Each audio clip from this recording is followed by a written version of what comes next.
Hi everyone, my name's Dan Jackson and I'm the author of this book, The Northumbrians, North East England and its People, A New History. And this is a book that starts from the premise that the North East is still a distinctive part of the country. Its people and their traits, their characteristics are recognisable to the rest of the country, for better or worse. And that distinctiveness, I think, is best explained through studying the region's history and the forces that have shaped it. And in this extract I'm going to read to you, I explore some of that culture, but also a key part of the Northeast is its military and martial traditions. And that's a good place to start, I think. So this is from chapter 1, Understanding the Northumbrians. In October 1914, the Morpeth troop of the Northumberland Hussars found themselves in Flanders. Their direct forebears, Lord Dacre's border prickers, had covered this same ground 400 years earlier, screening Henry VIII's army before it routed the French at the Battle of the Spurs. As the first British yeomanry unit sent to the continent in 1914, Northumbrian light horsemen were again the spearhead of an army from across the Channel, this time as part of a British expeditionary force struggling to hold the line against the Feldgrau columns of German infantry scything through Belgium en route to Paris. The Northumberland Hussars were first raised in the Napoleonic Wars and comprised an odd combination of Northumbrian gentry and miners from the great northern coalfield. They'd left Newcastle in August 1914, and a photograph shows them clip-clopping past the Durham Ox pub to the central station through a cheering throng of schoolboys. And in the melee around Ypres on the Franco-Belgian border, when the pavé roads had forced them to dismount, a pretty girl had waved her handkerchief and shouted, "Vivent les Anglais!" Private Dalglish, one of the troopers marching along on the road, bridle in hand, heard this greeting and made his comrades laugh by returning the compliment with a cheery "Very canny, who's yourself?" There is something in that little vignette, I think, that expresses something of the stoicism, you might say, of the people of the northeast of England in the face of hardship. And I mentioned earlier that the distinctive industries that flourished in the northeast were decisive in that. And I'm going to read an extract from a chapter which I've called Hard Work and Hedonism.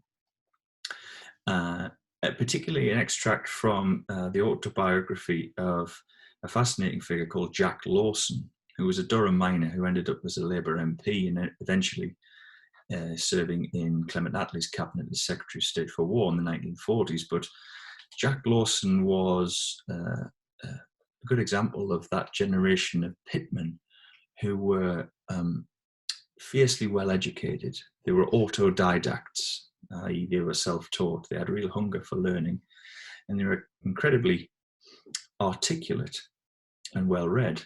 And this extract always moves me, and it's from his book, A Man's Life, and it concerns an accident at Bolden Colliery, which is basically between South Shields and Sunderland. A friend of mine had a son of 18 years working, and the place caved in on him. Word came home to father, who lived near the drift. He did not run, he leapt to the place. A great raw-boned lad he was, a top-notch man.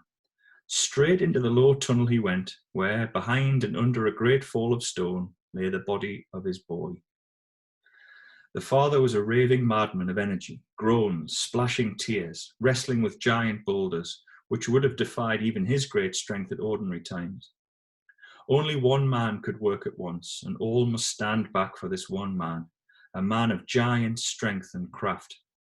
Strength multiplied and craft more pointed because of the exquisite pain of the worker. It was agony to watch the man, for he neither spared himself nor cared for himself, while both for him and the workers there was the sure and dreaded knowledge of what he would find. And when he came at last to the broken, bleeding, lifeless body of his lad, he gathered him up in his great arms and, stooping low, carried him to the light of day. It's a really affecting passage that, and gets to the heart of the extraordinarily dangerous lives that were lived in the coalfields at that time. In fact, not far from where I'm sat now, there's a memorial in a churchyard at Ersden, which is a memorial to the 204 men and boys who died in the New Hartley colliery pit disaster in 1862. And above the lists of the dead, which include fathers and sons, is the legend, "In the midst of life, we are in death." And that was a real fact of life that people had to cope with. And famously, one of the main ways that people in the northeast of England coped with stressful and dangerous lives was through the drink. And that's another cliche, you might say, about the northeast of England, but it has a very, very deep history as a coping mechanism, largely, but as well as that, a sort of social lubricant, you might say, because communalism, associationalism, simple friendliness have been a characteristic of the northeast that's well understood and recognised. And I'll just finish with a quote from a poem written by Edward Chicken, who was the church warden of St. John the Baptist Church in Newcastle in the 18th century. And he wrote a brilliant poem in 1729 called "The Collier's Wedding." And it includes this unforgettable passage. "Dead drunk, some tumble on the floor and swim in what they'd drunk before. Hiccup, cries one. Reach me your hand. The house turns round. I cannot stand. So now the drunken, senseless crew break pipes, spill drink, piss, shit, and spew." And scenes like that have recurred down the centuries, you might say, and is one of the reasons that has made Newcastle such a great party city. In fact, one of the great party cities of the world. So thanks for listening. Hope you enjoy the book, and see you later.